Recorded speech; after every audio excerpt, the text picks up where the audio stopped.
마태복음 11장 9절에서 11절 말씀이에요.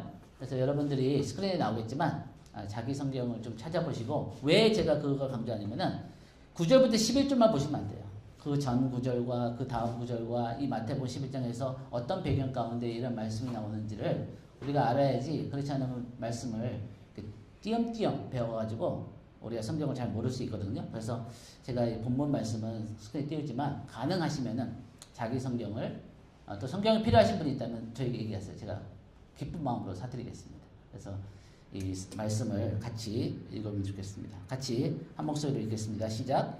그러면 너희가 어찌하여 나갔더냐? 선지자를 보기 위함이더냐? 옳다, 내가 너에게 이르노니 선지자보다 더 나은 자니라. 기록된 바 보라, 내가 내 사자를 내 앞에 보내노니 그가 내 길을 내 앞에 준비해라 하신 것이 이 사람에 대한 것이니라. 여자가 낳은 자 중에 세례 요한보다 큰 이가 일어남이 없도다. 그러나 천국에서는 극히 작은 자라도 그보다 크니라. 아멘. 네, 오늘 말씀 제목은 세례 요한의 삶과 마지막 때. 여러분들에게 좀 생소한 그런 제목이 될 수도 있고, 왜 이런 말씀을 갑자기 하나 그런 마음이 될 수도 있지만, 제가 오늘 말씀을 전하면서 나누겠지만, 저희가 이 레디언트 처치를 이곳에 세우는 목적 중에 하나가 뭐냐면, 마지막 때 다니엘 같은 자들이 일어나는 거잖아요. 의의 길로, 옳은 길로 인도하는 그런 자들이 일어나는데, 그 좋은 모델 중에 한 사람이 세례 요한이에요. 그리고 세례 요한은 마지막 때, 여러분, 우리가 주님이 언제 오실지는 아무도 몰라요. 그렇죠? 예수님이 다시 오시는데 아무도 몰라요. 근데 성경에서는 언젠가는 예수님이 재림하신다고 말씀하고 있습니다. 여러분, 주님이 다시 오는 걸 기대하세요? 네, 주님 오시면 모든 문제가 해결되는 거예요. 이 땅에 있는 모든 정치적인 문제, 병의 문제, 모든 범죄, 그런 것이 저주가 다 끝나는 거예요. 근데 예수님 오시면 얼마나 좋아요. 그렇죠? 예수님 오셔야 돼요. 그래가지고 이 땅에 있는 모든 전쟁과 모든 가난과 모든 병을 다 없애버려야 돼요. 원래 하나님께 창조하신 그 창조의 모습이 이렇게 회복되어야 되는 거죠. 근데 주님께서 다시 재림해서 오시기 전에 하시는 일이 있어요. 그게 뭐냐면은 주님의 초림 때, 그렇죠? 2000년 전에 베들레헴에 예수님이 태어나시고 예수님이 오시기 전에 주님의 오시는 길을 예비하는 사람을 먼저 보냈어요. 그 사람의 이름이 세례 요한입니다. 아시죠? 예수님과 세례 요한은 사촌 관계였잖아요. 그렇죠? 그래서 6개월 먼저 세례 요한이 태어났어요. 예수님보다. 근데 6개월 전에 세례 요한을 태어나게 하시고, 예수님이 사역을 시작하시기 전에 세례 요한이 먼저 사역을 시작해요. 그게 이유가 있는 거예요. 그 다음에 세례 요한이 이제 예수님을 침례하게 하면서, 그 다음에 예수님이 이제 사역을 시작하셨나요? 다 이유가 있는 거예요. 그래서 이 세례 요한은 이 마지막 때의 모델이에요. 주님이 초림 때 이 모델을 주셨던 것처럼, 주님의 재림 때, 예수님이 다시 오실 때도 이 세례 요한 같은 자들을 세우신다는 거예요. 성경을 보면은 이 주님의 그 메시아의 오심을, 초림 때, 예수님이 처음 오셨을 때 2000년 전에 주님의 오신 길을 예비하기 위해서 두 사람을 세우세요. 왜 주님께서 이 사람들을 세우시냐면은 여러 가지 이유가 있지만, 주님은 왕이시잖아요. 그렇죠? 예수님 왕이시죠? 그러니까 왕이 오시기 전에 사람들이 올바르게 반응할 수 있게 준비시키기 위해서 먼저 이 사람들을 세우신 거예요. 네, 쉽게 얘기하면 이거죠. 여러분, 옛날에 우리 사극 같은 거 보면은 이 어떤 왕이 어떤 마을을 방문하면은 갑자기 왕이 나타나면 백성들이 준비가 아무것도 안 해가지고 그 왕한테 합당한 이 예의를 갖출 수 없잖아요. 그렇죠? 그러니까 먼저 사자를 보내는 거예요. 메신저를 보내서 어이거라, 왕이 납시신다. 그래가지고 백성들이 땅에 막 절을 하고 왕에게 합당한 예의를 갖추잖아요. 그렇죠? 그런 거예요.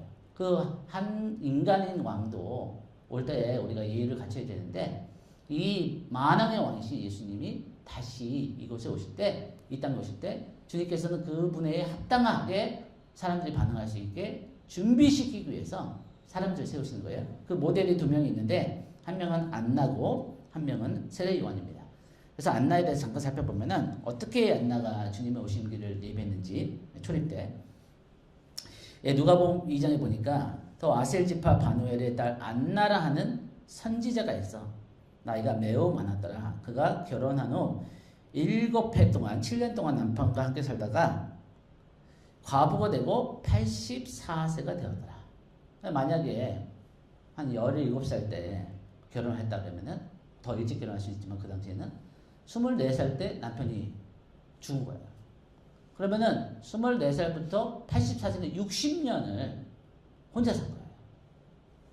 참 어떻게 보면 인생이 기구하고 참 불쌍하고 그 당시 남편이 없다는 것은 경제적으로 굉장히 힘들고 사회적으로도 할 수 있는 일이 너무나 제한된 건데, 그런데 이 사람이 하나님의 은혜를 받았어요. 그래가지고 자기 신세를 한탄하고 막 우울증에 걸리고 그렇게 사는 것이 아니라 하나님께서 이 사람에게 굉장히 중요한 임무를 맡기셨어요. 역할을 맡기셨어요. 그래서 기도하는 사람을 만드신 거예요. 남편이 있었으면 마음껏 기도 못했을 텐데 하나님께서 이 사람이 그 슬픈 그런 비극을 사용하셔서 이 사람을 영적인 거인을 만드신 거예요. 그래서 이 사람이 성전을 떠나지 아니하고 주야로 금식하며, 여기서 주야로 금식했다는 것은 금식을 많이 했다는 거예요. 아무것도 안 먹고 살 수는 없잖아요, 사람이. 근데 진짜 금식을 많이 하는 거예요. 그런데 기도함으로 뭐라 그랬다 그랬죠? 뭐라 그래요? 기도함으로 섬기더니. 누구를 섬겼겠어요? 네, 하나님을 섬긴 거예요. 여러분, 우리의 인생에 우리가 할 수 있는 가치 있는 일들이 많아요. 어떤 사람은 의사로서 다른 사람 병들을 고쳐주며 섬기고, 어떤 사람들은 선생님으로서 애들을 가르쳐주고 교육함으로 섬기고, 어떤 사람은 맛있는 것을 만들어서 사람들에게 밥을 하는 그런 것을 섬기고, 여러 가지 유익한 일들로 섬기는 게 있어요. 근데 여러분, 우리의 삶에서 가장 특권이고 가장 우리에게 큰 섬김은 하나님을 섬기는 거예요. 여러분의 삶은 하나님을 기쁘시게 하고 하나님을 섬기는 삶이 되시길 축복합니다. 이것이 가장 큰 섬김이고 가장 큰 특권이에요. 왜냐하면 우리의 섬김의 대상의 가치에 따라서 우리의 인생의 가치가 결정된다고 해도 과언이 아니죠. 그런데 이 사람이 금식하며 성전을 떠나지 않고 기도하면서 어떤 기도를 그렇게 많이 했을까? 여기 나오죠. 38절 보니까 하나님께 감사하고 예루살렘의 속량을 바라는 모든 사람에게 그에 대하여 말하니라. 여러분이 예루살렘 속량이라는 단어가 신학적으로 우리가 구약을 공부하면은 메시아가 오신 거예요. 메시아가 오실 때 예루살렘이 영광스럽게 되고 모든 수치가 다 벗겨지고 그런 말씀이 너무 많거든요. 그러니까 지금 이 기도하는 중에 하나님이 가르쳐 주신 거예요. 안나에게. 주님이 곧 오신다. 너희가 그토록 기다리던 메시아가 곧 오시는데 그의 오심을 너가 기도로 그의 길을 예비해야 된다. 그리고 그렇게 주님의 오심을 기다리고 그 당시에도 믿는 자들이 있었잖아요. 그들에게 기도함으로 조금 오신다. 언제 오실지 모르지만 곧 오신다는 거예요. 그래서 주님께서 곧 오시면 어떻게 돼요? 우리가 그렇지 않아도 더 정직하게 살아야 되지만 더 정직하게 살아야 돼요. 그렇지 않아도 영적으로 깨어 있어야 되지만 더 깨어 있어야 되는 거예요. 그렇지 않아도 주님을 경외해야 되지만 더 주님을 경외하는 거예요. 왜냐하면 주님이 이 땅에 바로 곧 오실 거기 때문에. 주님이 오시면은 악한 자들의 심판이 있고 의인들을 높여주시고 억울한 자들의 눈물을 닦아주시고 가난한 자고 그런 사람들을 다 이렇게 높여주시고 교만하고 그 스스로 높아진 자들을 낮춰주시는 그런 일들을 하신다는 거예요. 그래서 이 예루살렘의 속량을 바라는 모든 사람들에게 그에 대해요. 그가 메시아인 거예요. 그러니까 메시아에 대해서 얘기를 하면 사람들이 마음을 소망을 잃지 말고 더 위롭게, 더 정직하게, 더 선하게 살 수 있도록 그렇게 격려를 하고 또 이 사람은 선지자였다고 그랬잖아요. 그렇죠? 그러니까 예언의 영이 임한 거예요. 그래서 주님이 정확하게 언제 오실지 모르지만 가까이 오셨다. 그걸 미리 주님께서 알려주셔서 사람들에게 그것을 알려주는 사람이 되었다는 거죠. 그와 같이 세례 요한도 그런 사람이었어요. 안나는 기도로 금식으로 주님의 오시는 길을 이렇게 예배했다면은 세례 요한은 실질적으로 주님보다 먼저 사역을 한 2년 전부터 시작해요. 그래서 사람들에게 회개의 메시지를 전하고 사람들이 주님이 나타나실 때 올바르게 반응할 수 있도록 세례를 주고 이런 그 사람들이 회개하고 마음을 주님 앞에 거룩하게 준비합니다. 근데 이 주님께서 이렇게 말씀하시는 거예요. 예수님이 말씀하시는 거예요. 너희가 어찌하여 나갔더니 어디로 나갔어요? 광야로 나간 거예요. 세례 요한이 광야에서 사역을 했으니까 선지자를 보기 위함이느냐 옳다 내가 너에게 이르노니 선지자보다 더 나은 자니라. 너무 지금 신기한 얘기를 하죠. 주님께서 아주 수수께끼 같은 얘기를 하시는 거예요. 여러분 선지자라고 하면은 엘리야도 있고 이사야도 있고 다니엘도 있고 엄청난 선지자들이 구약에 많거든요. 그런데 주님은 이 사람이 이 세례 요한이 선지자만 아니라 선지자보다 더 나은 자라는 거예요. 근데 그것만 아니라 더 나아가서는 뭐라고 그러신지 아까 11절에 보니까 여인이 낳은 자 중에 이 세례 요한보다 큰 이가 일어남이 없다. 여러분 이게 무슨 말인지 이해가 가세요?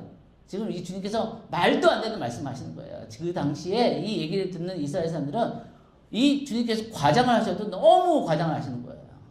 아니 여인이 나온 자 중에 아담도 있고 모세도 있고 아브라함도 있고 엄청난 사람들이 다 있는데 이스라엘 역사 가운데 아니 이 세례 요한은 뭐 한 2년 반? 3년 사역하다가 나중에 헤롯 왕한테 참수당해서 죽어요. 그렇게 오래 사역한 것도 아니고 그렇게 기적을 행한 것도 아무것도 없고 그냥 회개의 메시지만 하고 그러다 갑자기 이슬같이 사라진 사람이 세례 요한이에요. 근데 어떻게 여인이 나온 자 중에 이 세례 요한보다 더 위대한 사람이 없다. 이런 수수께끼 같은 말씀하시는 거예요. 네, 그 주님께서 무슨 말씀하시는지 저희가 자세히 좀 살펴보면서 우리의 삶에 적용하기를 원합니다. 그래서 주님께서 그 말라기서에 보면 이렇게 말씀하세요. 이 말라기는 여러분 이제 성경을 읽다 보면 구약의 마지막 성경이에요. 그 다음에 이제 마태복음이 시작되는 거예요. 한 400년 후에. 그러니까 이 말라기에서 주님께서 마지막으로 구약 성경이 이제 끝나면서 뭐라고 하시냐면은 내가 내 사자는 메신저예요. 메신저를 내가 보내리니 그가 내 앞에서 길을 준비할 것이요. 그렇게 예언을 하면서 말라기가 끝납니다. 4장에. 그런데 이 이스라엘 사람들이 역사를 보니까 400년 동안 기다린 거예요. 주님께서 이 메신저를 보내서 이제 이 메시아가 오시는 길을 예비한다 그랬는데 언제 오나 그래서 엘리야가 나타나기를 기다려요. 근데 이제 세례 요한이 딱 나타나는 거죠. 그래서 보라 여호와의 크고 두려운 날이 이르기 전에 내가 선지자 엘리야를 너에게 보내리니 엘리야는 이미 죽었어요. 말라기가 썼을 때는. 근데 하나님께서 이 엘리야 선지자를 다시 보내신다는 거예요. 그래서 그가 와서 하는 일이 뭐냐면은 아버지의 마음을 자녀에게로 돌이키고 자녀의 마음을 아버지에게 돌이키거라. 여기서 쉽게 우리가 생각하면은 가정회복 뭐 이렇게 생각할 수 있잖아요. 맞습니다. 근데 그 얘기가 첫 번째 의미가 아니에요. 지금 주님께서 말씀하신 건 뭐냐면은 여기에서 나오는 아버지는 하나님 아버지예요. 여기에서 얘기하는 자녀들은 이스라엘 백성들이에요. 그러니까 조금 전에 엘리야를 보내신다고 했잖아요. 엘리야가 한 일이 뭐냐면은 엘리야가 뭐 기적도 베풀고 뭐 갈멜산에서 결투해가지고 막 하늘에서 불도 내리고 막 그런 일을 했지만 엘리야가 한 그 가장 중요한 일은 그게 아니에요. 엘리야를 하나님께서 세우신 목적은 뭐였냐면은 하나님의 백성들의 정체성을 회복시켜 준다. 이스라엘 백성들이 어떤 사람들이에요? 그냥 사람이 아닌 거예요. 하나님께서 수많은 민족들 가운데 선택하신 민족이에요. 하나님께서 모델로 본보기로 삼으셔서 나의 그 하나님과의 관계를 맺는 이스라엘 백성들은 어떤 삶을 살아야 되는지, 어떻게 하나님과의 거룩한 모습을 담고 어떻게 살아야 되는지 모델로 삼으신 거예요. 근데 이스라엘 백성들이 우상을 섬기고 죄를 짓고 자기 욕심을 살다가 자기들의 정체성을 잃어버려요. 그래서 하나님이 엘리야 선지자를 보내서 그들의 정체성을 회복해서 하나님의 백성이 정체성을 회복해서 하나님께 돌아오게 하는 그 일을 한 게 엘리야의 사역이라는 거예요. 근데 하나님은 이 엘리야 선지자를 다시 보내신다는 거예요. 예수님 오시기 전에. 그래서 세례 요한이 와서 한 일이 뭐냐면은 회개의 메시지한 거예요. 다른 말로 하면은 이스라엘 백성들의 정체성을 하나님의 거룩한 백성으로 정체성을 회복하는 사역을 했다는 것입니다. 그래서 예수님께서는 마태복음 11장 14절에 보니까 우리가 의심할 수 없게 정확하게 말씀하십니다. 세례 요한은 엘리야다. 말라기에서 내가 너에게 보낼 엘리야가 이 사람이다 라고 마태복음 11장 14절에 정확하게 말씀하시죠. 그래서 이 세례 요한을 우리는 선두주자라고 합니다. 여러분 한번 따라해보세요. 선두주자. 선두주자. 주자는 뛰는 사람이죠. 선두는 앞에 뛰는 사람인 거예요. 그러니까 먼저 와서 주님의 길을 예비하는 사람, 주님보다 먼저 와서 주님의 길을 예비하는 사람을 선두주자. 영어로는 forerunner예요. runner는 주자고 for는 before 할 때 그 앞에, 전에 라는 뜻이죠. 그래서 이 사람이 세례 요한이 얘기하는 거예요. 그가 증언하러 왔으니 이 요한이 그 빛에 대하여 증언하고 모든 사람이 자기로 말미암아 예수님을 믿게 하려 함이라. 그는 이 빛이 아니요 이 빛에 대하여 증언하러 온 자라. 여러분 제가 이 말씀을 왜 하는지 아시겠어요? 우리 레디언트 교회에 근거한 중에 핵심 말씀이 다니엘서 12장 3절이잖아요. 그렇죠? 지혜로운 자는 궁창의 빛과 같이 빛날 것이요 많은 이들을 의의 길로 옳은 길로 돌아오게 하는 자는 하늘의 별과 같이 영원토록 비추자. 세례 요한이 그런 사람이었어요. 주의 길을 예비하고 주님이 빛이다. 나는 빛이 아닌데 주님이 빛이다 라고 주님을 사람들을 주님께 인도한 사람이에요. 저와 여러분도 이 세례 요한 같은 인생이 되기를 원합니다. 사람들을 나에게 저는 이 우리 LAD가 교회가 커지고 뭐 제가 유명 그게 중요한 게 아닌 거예요.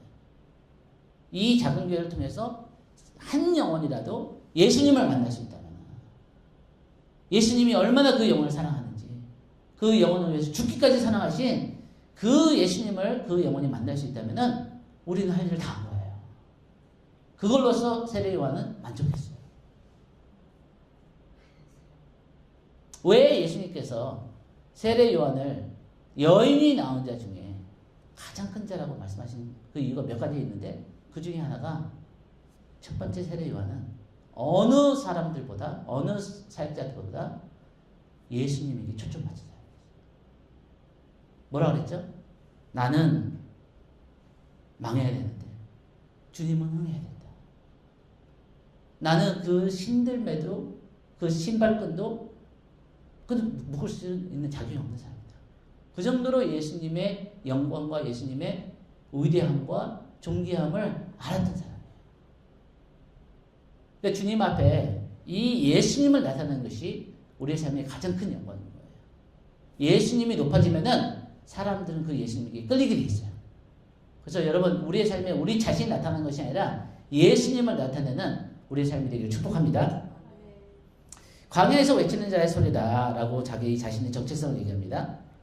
이사야 선지자가 이사야 40장 3절에 광야에 외치는 자의 소리를 주님께서 보내셔서 주의 오신 길을 예배할 거라 했는데 세례 요한이 그걸 이해한 거예요. 이사야 말씀을 알았겠죠. 나는 선지자 이사야의 말과 같이 주의 길을 곧게 하고 광야에서 외치는 자의 소리로다.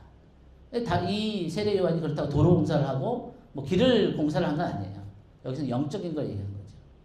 뭐냐면 영적으로 사람들이 주님 앞에 올바르게 반응할 수 있는 아까 얘기했던 왕의 왕과 가장 존귀하신 왕의 왕인데 사람들이 그분 앞에 올바르게 반응하기 위해서 회개의 메시지를 주고 세례를 주면서 사람들이 죄를 회복하고 회개하고 예수님 앞에 반응할 수 있는 그 역할을 자기의 정체성과 자기 역할을 분명히 알았던 거죠. 그래서 요한의 임무는 하나님의 백성들이 살아계신 하나님을 대면하고 경험할 수 있도록 준비시키는 것이었다. 여러분 이것이 저와 여러분의 우리의 삶의 목적이 됐으면 좋겠어요. 이 레디언트 교회를 통해서 또 저와 여러분을 통해서 사람들이 살아계신 하나님을 만나기를 원합니다. 그렇다면 우리가 세례 요한의 삶에서 배울 것이 있어요. 어떻게 세례 요한은 그런 역할을 했을까? 주님은 세례 요한을 어떻게 그렇게 준비시켰을까? 네, 거기에는 여러 가지가 있지만 기도가 있어요. 세례 요한은 대제사장의 아들이었어요. 그것도 굉장히 나이 들어가지고 귀하게 얻은 아들이었잖아요. 이 사가랴가 제사장이었단 말이죠. 그리고 이 대제사장이었어요. 사가랴는. 무슨 얘기냐면 그 당시에 세례 요한은 엘리트 집안이었어요. 세례 요한은 그 아버지의 코스만 제대로 봐보면은 그냥 제사장과 대제사장이 될 수 있는 그냥 모든 게 보장된 사람이었어요. 종교적인 리더가 될 수 있는 그런 사람이었단 말이죠. 그런데 언젠가는 모르지만 성경에 정확히 안 나와 있지만 사가랴가 엘리사가 돌아가신 것 같아요. 늦게 아들을 얻었으니까. 세례 요한이 몇 살인지도 몰라요. 정확하게. 근데 열 몇 살이었을 것 같아요. 근데 하나님께서 이 세례 요한을 그 당시에 종교적으로 타락하고 영적으로 타락한 예루살렘의 그 종교 시스템에 놔두지 않으시고 광야를 보냈어요. 여러분 광야가 뭐예요? 지금도 사막 광야가 있지만 영적으로 광야는 아무것도 의지할 수 없는 오직 하나님만 의지할 수 있는 것이 광야예요. 그래서 하나님께서 사람을 쓰시기 전에는 그것이 꼭 목사만 아니라 어떤 나의 삶에서 하나님께 나를 쓰시기 위해서는 광야라는 시간을 허락하세요. 안 나도 남편을 잃어버리고 아무도 의지할 수 없는 상황에서 그 광야라는 곳에서 주님을 만나서 기도의 영을 받은 거예요. 그래서 주님을 알고 주님의 마음을 알고 주님을 섬기는 그런 인생이 되는 거죠. 그래서 여러분, 저와 여러분의 삶에는 광야라는 곳은 굉장히 인간적으로나 볼 때는 불편하고, 그렇죠? 아무것도 없잖아요. 그렇죠? 물도 없고 먹을 것도 없고 춥고 덥고 그런 곳이 광야라는 거예요. 근데 거기서 하나님을 의지하는 법을 배우는 거예요. 엘리야도 그랬어요. 엘리야도 하나님께서 광야를 보내셨어요. 하나님은 하나님 사람을 준비할 때 항상 광야를 보냈어요. 모세도 광야를 보내셔서 40년 동안 준비시켰어요. 예수님도 사역을 시작하시기 전에 40일 동안 광야에서 금식하시면서 준비하셨어요. 다윗도 그가 왕이 되기 전에 광야에서 쫓김을 당하면서 하나님을 의지하고 하나님을 예배하는 법을 배웠던 거예요. 그래서 하나님은 하나님 사람들을 준비할 때 항상 광야라는 곳을 보내세요. 세상에 있는 모든 소음과 여러 사람들의 이 목소리가 들리지 않고 오직 하나님의 목소리에만 귀를 기울일 수 있는 거예요. 그래서 엘리야가 나중에 그 왕 앞에서 그 거짓 선지자들 앞에서 그 850대 1로 설 때 엘리야가 가장 많이 고백했던 말이 이거예요. 만군의 여호와 앞에 내가 서 있다. 다른 사람들이 보이지 않는 거예요. 다른 사람들이 두렵지 않은 거예요. 하나님 앞에, 그분 앞에 홀로 서는 그걸 배우는 것이 광야였다는 거예요. 혹시 여러분의 삶 가운데 지금 작게 크게 광야 같은 시간이 주어졌다면은 나에게 너무 힘들고 너무나 외롭고 너무 그런 시간일지 모르지만 어쩌면 하나님의 선물이에요. 우리가 올바르게 반응만 한다면은 그것에서 다른 방법으로 만날 수 없는 하나님을 깊이 만날 수 있고, 다른 방법으로는 들을 수 없는 하나님의 깊은 음성을 들을 수 있고, 그래서 하나님 앞에, 살아계신 하나님 앞에 설 수 있는, 그분 앞에 살아가는 호람대오죠. 하나님 앞에 살아가는 거예요. 사람과 환경보다 하나님이 더 잘 보이는 거예요. 그리고 하나님이 더 두렵고 하나님을 기쁘시게 하는 것이 나의 삶의 첫 번째고, 어쨌든 그렇게 하나님은 세례 요한을 준비시켰습니다. 그래서 누가복음 1장 17절 보니까 이 세례 요한이 또 엘리야의 심령과 능력으로 주 앞에 먼저 와서 아버지의 마음을 자식에게 거스린 자를 의인의 슬기에 돌아오게 하고 주를 위하여 세운 백성을 예비하자. 아까 했던 말씀, 말라기서 말씀과 비슷하잖아요. 아버지의 마음을 자식에게, 자식의 마음을 아버지에게. 또 여기서 얘기하는 게 뭐냐면 지금 가브리엘 천사가 나타나서 그 세례 요한이 태어나기 전에 세례 요한의 아버지 사가랴에게 지금 예언하는 거예요. 거스린 자를 의인의 슬기에 돌아오게. 어떤 말씀과 비슷해요? 다니엘서 12장 3절. 많은 자들을 의의 길로 돌아오게 하고 이 주의 길을 예비하기 위해서 주님은 세례 요한을 세우셨다는 거예요. 주님께서 이렇게 말씀하십니다. 세례 요한에 대해서 말씀하시기를 너희가 무엇을 보려고 광야로 나갔더냐. 요한에 대해 말씀하시되 바람에 흔들리는 갈대냐. 그러면 너희가 무엇을 보려고 나갔더냐. 부드러운 비싼 옷을 입은 사람이냐. 부드러운 옷을 입은 사람들은 왕궁에 있느니라. 그러면 너희가 어찌하여 나갔더냐. 선지자를 보기 위함이더냐 옳다. 내가 너에게 이르노니 선지자보다 더 나은 자니라. 아까 제가 여러분에게 질문 드렸습니다. 왜 예수님은 그 수많은 거라선 같은 구약의 선지자들과 하나님 사람들을 다 제쳐놓고 이 여인이 나온 자 중에 가장 큰 자가 세례 요한이라고 했을까? 저는 이 질문이 너무 궁금했어요. 주님은 예수님이 하신 말씀 다 진짜잖아요. 그렇죠? 다 진리잖아요. 예수님 거짓말하는 게 아닌데 과장하시는 분이 아닌데 왜 주님께서는 이 세례 요한이 여인이 나온 자 중에서 가장 큰 자를 했을까? 아까 얘기했죠. 주님을 가장 높인 사람이었다. 또 하나 이유가 있어요. 그게 뭐냐면은 세례 요한은 우리의 그 주님께서 보시는 이 인생의 가치, 어떤 큰 사람, 위대한 사람이란 의미는 예수님과 얼마나 가까이 있냐 이거예요. 다른 말로 하면은 물론 다윗과 뭐 많은 사람들이 예수님과 친밀했지만 그거 친밀함을 얘기하는 것이 아니라 이 구원의 이 역사 가운데, 구원의 경륜 가운데 주님의 오시는 길을 가장 가까이 준비한 사람이 세례요한이에요. 그렇죠. 다른 훌륭하고 위대한 사람들도 많았어요. 근데 이 왕의 왕이고 가장 존귀하신 그 예수님이 오시는데 그분이 바로 오기 전에 와서 그분이 오신 길을 예배할 수 있는 특권을 받은 사람은 딱 한 사람이었어요. 세례요한이었어요. 근데 여러분, 만약에 우리는 예수님이 재림하는데 언제 오신지 몰라요. 뭐 20년 후가 됐지, 50년 후가 됐지, 100년 후가 됐지 아무도 몰라요. 근데 가까이 왔다는 것은 많은 사람들이 다 긍정을 해요. 근데 만약에 지금 저와 여러분이 살고 있는 2025년도 이때가 예수님이 다시 오시는 때하고 가까웠다. 몰라요, 정확하게 언제인지. 근데 가까웠다. 제가 무슨 얘기를 하고 싶으냐면 이거예요. 여러분 2000년, 3000년, 지금 6000년, 거의 6000년 역사를 보죠. 구약에서부터. 6000년 역사 가운데 이 예수님이 메시아로 그 영광 가운데 빛 가운데 구름을 타시고 천사들과 함께 모든 성도들과 함께 이 땅에 그 왕으로 오시는 것을 보기를 사모했던 사람들이 너무 많아요. 왜냐하면 그분이 오셔야지 이 땅에 있는 모든 저주가 끝나니까. 근데 어쩌면은 저와 여러분이 살고 있는 이 시대가 아니면 어쩌면 우리 자녀들의 세대가 그 주님이 오시는 길을 예비하는 세대가 될 수도 있다. 만약에 그것이 사실이라면 우리는 이 세례 요한을 깊이 공부해야 돼요.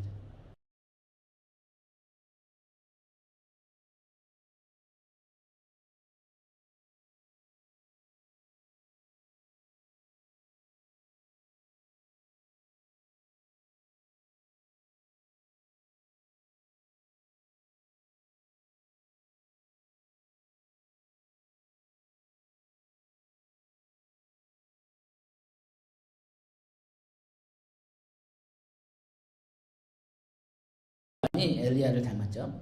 엘리야 같이 왔다 했으니까 이 엘리야는 광야에서 아까 얘기한 것처럼 털이 많았다. 광야에서 하니까 추우니까 털이 많았던 것 같아요. 가죽들을 띄었다 그랬어요. 그리고 디셉 사람, 이 고향이 디셉 사람인 거죠. 근데 이 요한도 낙타 털을 옷을 입고 허리 가죽들을 띠고 또 메뚜기와 석청. 메뚜기의 석청은 뭐냐면은 메뚜기는 아시죠? 석청은 꿀이에요. 왜 메뚜기의 석청은 뭐냐면은 그 당시에 가난한 사람들이 먹었던 음식이 메뚜기의 석청이에요. 다른 말로 하면은 세례 요한은 simple life를 산 거예요. 아까 얘기했죠? 주님께서 너희가 부드러운 옷을 입은 사람을 보려면은 왕궁으로 가면 된다. 그럼 너희가 왜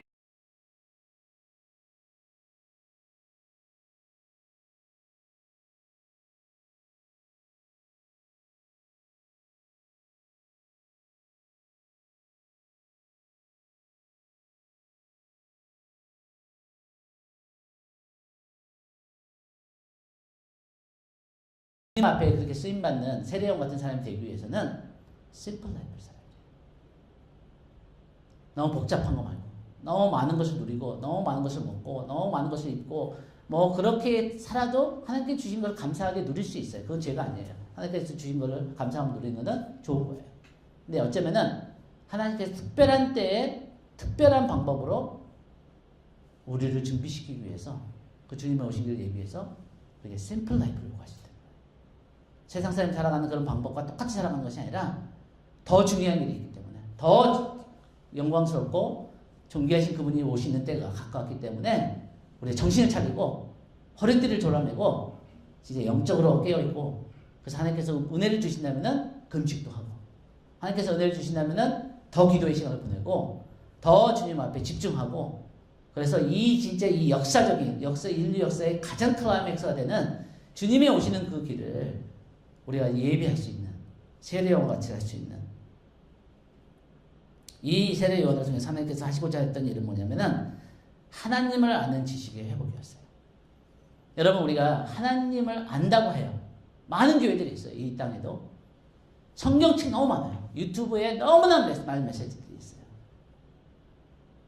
근데 사람들이 그래요.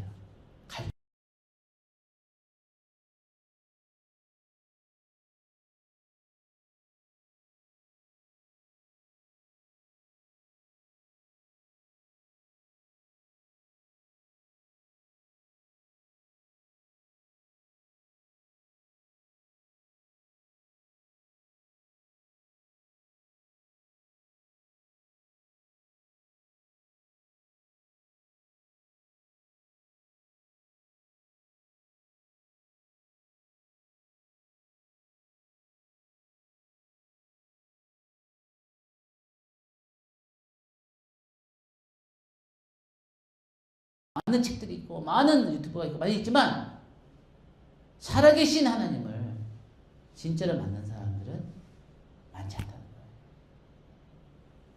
여러분 종교에는 힘이 없어요. 종교는 사람을 변화시킬 수 없어요. 오직 살아계신 하나님을 만날 때 그 하나님이 우리를 변화시킬 수 있습니다. 그래서 우리는 살아계신 하나님을 만나야 돼요. 그래서 이 엘리야가 이렇게 얘기했잖아요. 너희가 왜 머뭇거리냐? 여호와가 만일 하나님이면 진짜 이 이스라엘의 하나님이 여호와가 그분만이 유일한 하나님이라면은 오늘 그를 따르라는 거예요. 이것도 좋고 저것도 좋고 막 그렇게 하지 말라는 거예요. 하나님이 진짜 살아계시냐 안 살아계시냐 그게 문제라는 거죠. 그래서 살아계신 하나님은 불로 응답하실 것이다. 그래서 그 갈멜산에 불로 임하면서 이스라엘 백성들이 회개하고 돌아서는 그런 역사가 있었잖아요. 그래서 이에 불로 응답하시는 그가 하나님이시라. 여러분 우리가 화요일마다 제가 여러분에게 화요일 기도 모임을 나오라는 이유가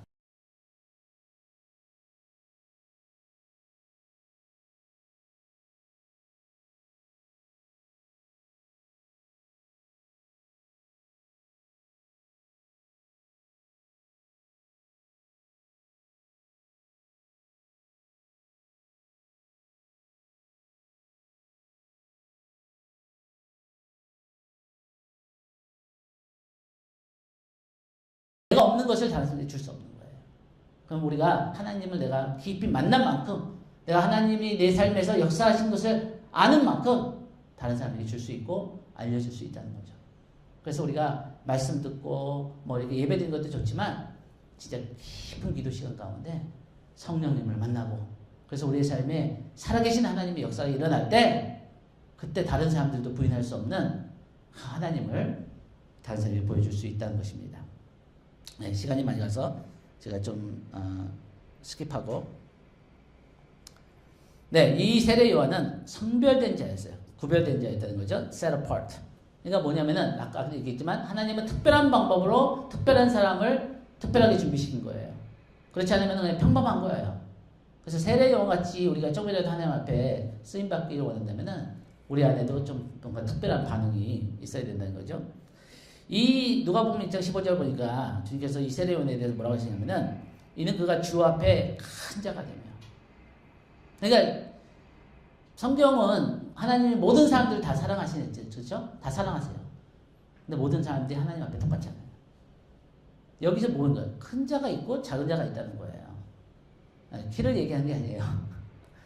영적인 걸 얘기하는 거예요. 영적으로 하나님 앞에 존귀한 자가 있고 그렇지 덜 존귀한 자가 있다는 거예요.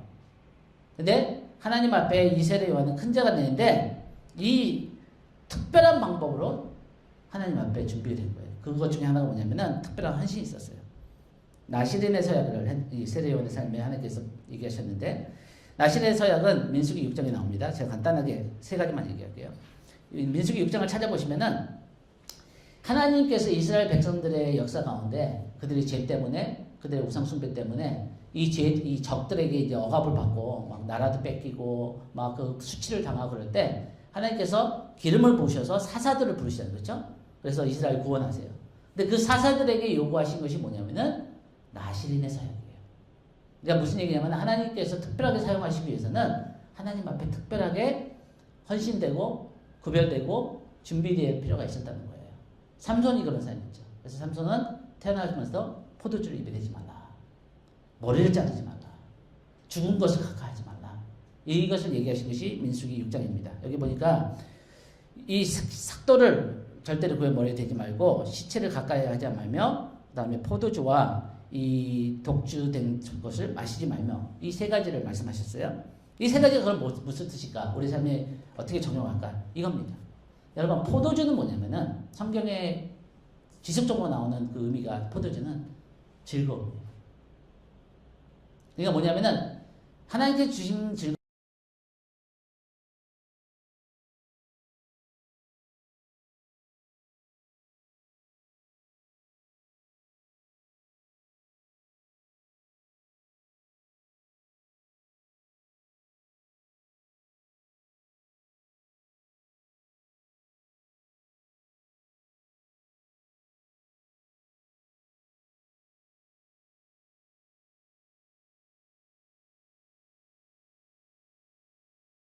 특별하게 그렇게 이 내가 누릴 수 있고 즐길 수 있는 것을 영적으로 더 이게 제가 다 설명할 수 없지만 그런 관계가 있어요.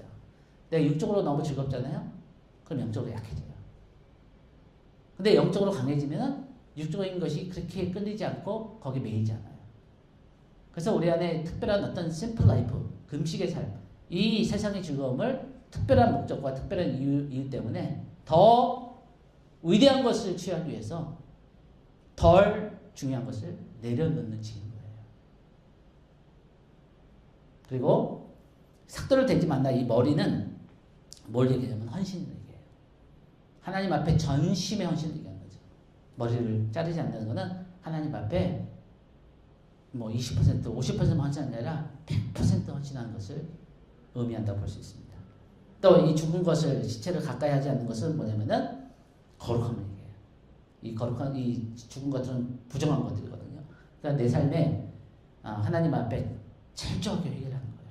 거짓말이나 어떤 돈에 대해서나 어떤 시간에 대해서나 눈에 보는 것이나 생각하는 것이 그것이 우리가 하나님 앞에 철저하게 할 수 있는 만큼 거룩하게 자기 자신 지키는 거예요.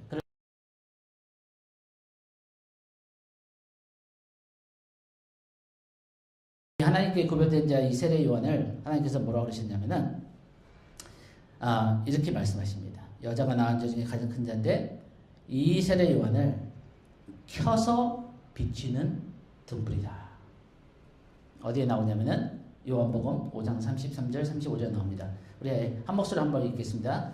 너희가 요한에게 사람을 보내매 요한이 진리에 대하여 증언하였느니라. 그러나 너는 사람에게서 증언을 취하지 아니하노라. 다만 이 말을 하는 것은 너희로 구원을 받게 하려 함이라. 요한은 켜서 비추이는 등불이라.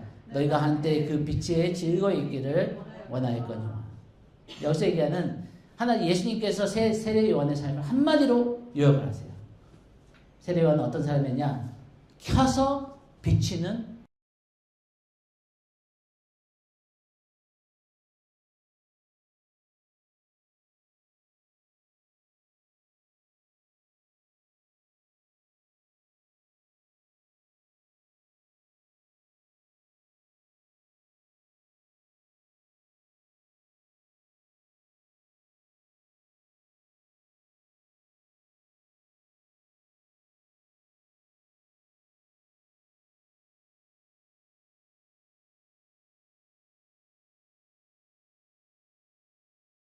하나님을 향한 열정과 하나님을 향한 어떤 갈급함과 배고픔과 그런 것이 있었던 사람이에요. 여러분, 우리가 세례 요한을 생각하면은 뭔가 그 선지자 같은 사람 생각하잖아요. 그죠? 광야에서 가죽 옷을 입고 털 옷을 입고 막 이 손가락은 쫙 길어가지고 이 사람들 손가락 딱 이 독사의 자식아 회개하라 이런 생각이 들잖아요. 그런 말씀들도 하고. 근데 여러분 놀라지 마세요. 제가 오늘 시간이 없어서 성경 말씀을 보여드리지만 세례 요한은 뭐라 그러냐면은 나는 기쁨이 충만하다.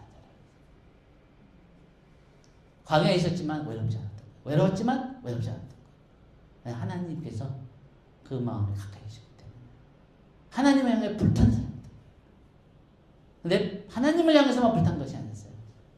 이 사람은 그 하나님의 그 빛이 그 하나님의 불이 그 심령에 임해서 그래서 그 누가복음 1장 80절을 보면은 이 세례 요한이 하나님의 말씀이 그에게 임할 때까지 그 심령이 강건해질 때까지 빌들에 거하리라. 어느 때까지 우리가 이 광야에 이 기도하는 자리에 머물러야 되냐면은 우리의 심령이 이 성령으로 강건해질 때까지 우리의 심령이 불탈 때까지 우리의 이게 하나님의 말씀이 약속이 임할 때까지 우리가 그 기도 자리에 있는 거예요. 그래서 이 세례 요한은 하나님 향해 불타는 자만 아니라 다른 사람에게 진리로 이끌 수 있는 빛을 비추는 인생이다. 깜깜한 거예요. 진리가 안 보이는 거예요.